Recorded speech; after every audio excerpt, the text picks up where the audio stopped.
Strong women through the ages.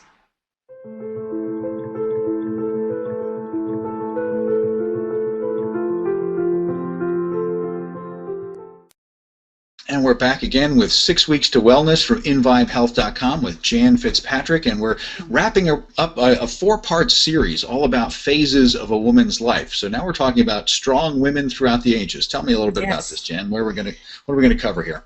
Well, ever since I can remember, I've been part of a lineage of strong women. I've had a sense of that all of my life, all the stories, and true or untrue, it's from people's memories, so you don't really know. But there is a 4-generation photo that was taken in 1952 that I've always seen and looked at, and I'm the baby in my mother's lap, about 6 months old. And yeah, and there was me and my mother and my grandmother, my great-grandmother, and now I'm just a couple of years younger than my great-grandmother was in this photo. Wow.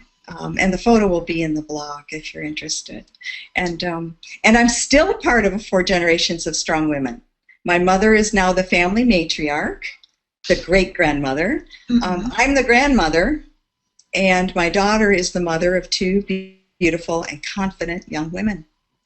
So, Jan, have you guys recreated this photo? I mean, I guess you've probably done this numerous times, but yes, we have. Excellent. Okay, so we're going to cover 3 main points here to this story here: their stories, message from mom, and I hate old people. Okay, okay, this is going to be interesting. So, tell me their stories, Jan. What are their stories? Well, on my father's side, my grandmother, who I knew. They moved from a small town in northern Minnesota to the West Coast for work during World War II, to work in the shipyards in Tacoma, Washington. And a year later, my grandfather died.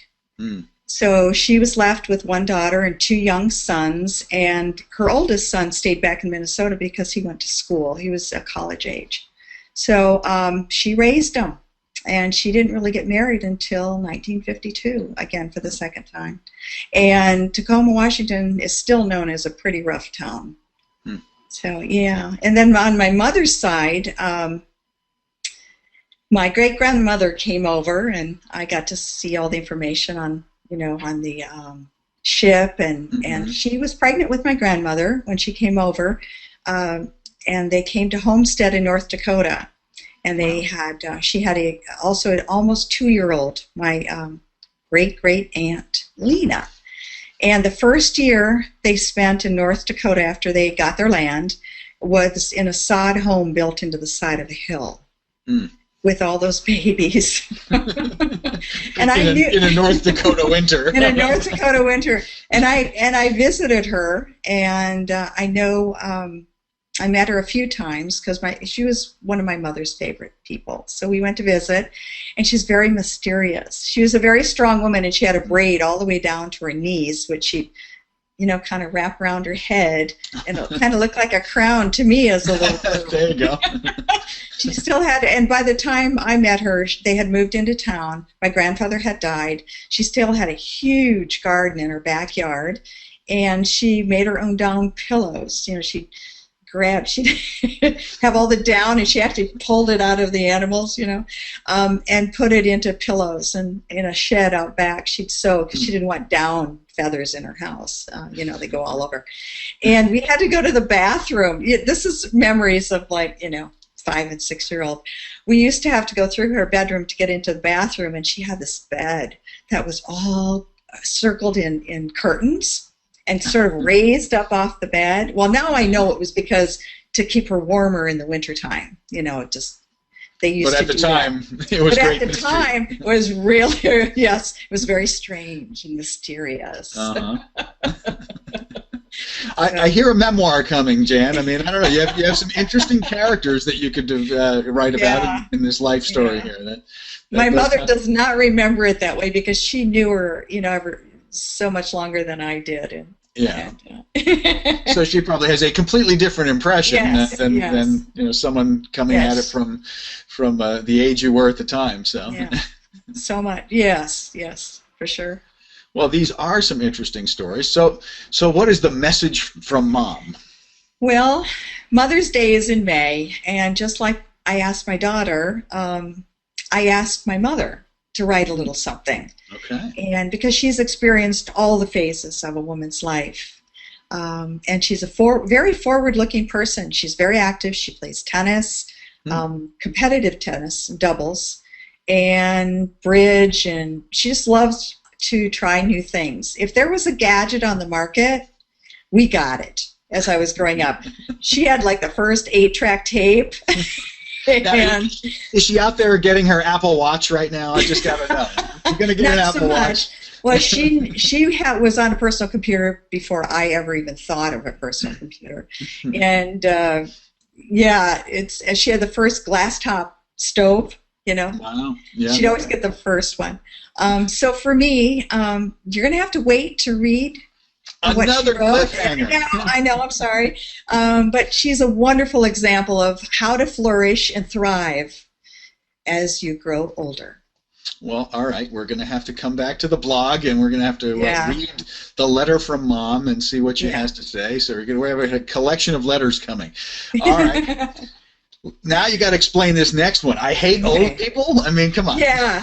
When I heard this, it was on NPR, and they were It was during an interview for a book or something, or just a study of some sort, and I just burst out laughing because it was from centenarians, people who were over 100 years old, said that time and time again.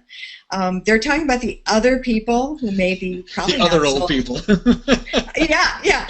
They considered old people who were not interested in other. They kind of checked out, not interested in other people or the world around them, or they were focused on things they couldn't do rather than things that they could do. And more of those expectations, right? Yeah, exactly. Yeah, exactly. And people can be old at any age. That's right. I bet some young old people are definitely all around. Absolutely, you know? where they focus on what's bothering them. They just don't really look into the future too much. It's all about them and how they're doing, and they don't really seem to reach out and have a wider view of the world. And how do you want to experience getting older? I mean, they have made a distinction. I'm reading more and more about the distinction between getting older and aging. Two different things. So how do you want to? How do you see the distinction, though? I mean, now you got me intrigued. You can't. Okay. Hang in there. What is the distinction as you understand it? Well, if you're no longer getting older, you've died. Right? Okay. Okay. Yes. All right. In a literal sense. Okay. Yes, but aging is how you get older. People can age quickly. You've seen people who are 50 who look 70. You've seen people who are 70 who look 50. So that's aging, which is completely different from the number of years that you've been on this earth in this lifetime. Gotcha. So if you can make those changes that make your life more interesting, more forward and future based, if you want to improve your health or your life or your relationships or anything, do it now. It'll improve the quality of your life now. It may not allow you to live longer, but you're sure going to enjoy those years with a higher quality of life. Sound advice, Jan. Sound advice. Ignore it at your peril, folks. So we've been talking about phases of a woman's life, and we're wrapping up this 4-part series at this point. And we've been talking today about some of Jan's personal stories here and family stories. I mean, strong women throughout the ages. Her 4-generation picture that started us off, and their stories. A message from Mom, which kind of parallels the previous episode where there was a message from the daughter.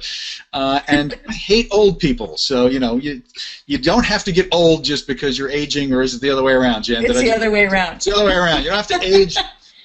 Whichever. You get the point. Don't become an old person, Yes. No matter what your age is. Jan, this has been a lot of fun and a lot of great information. People need to get connected to this series and numerous other series that we've already done, as well as tons of blog posts, and you've got a book offer. So head on over to invibehealth.com if you have not done so already. Click on the book image there. put your name and email address and download a free copy of Jan's Amazon.com book and save yourself the cost of buying it on Amazon. And then you'll be connected. You'll be getting updates and mailings from Jan when she posts new things here. And keep coming back to this wonderful blog site here at inVibeHealth.com. You'll find tons of great information, and you will enjoy these phases of your life much better, Yes. right, Jan? Yes. So, Jan, we will be back with another series, in the not-too-distant future. It's been fun doing this one, and I hope everyone has gotten as much out of it as I have. Get connected with Jan.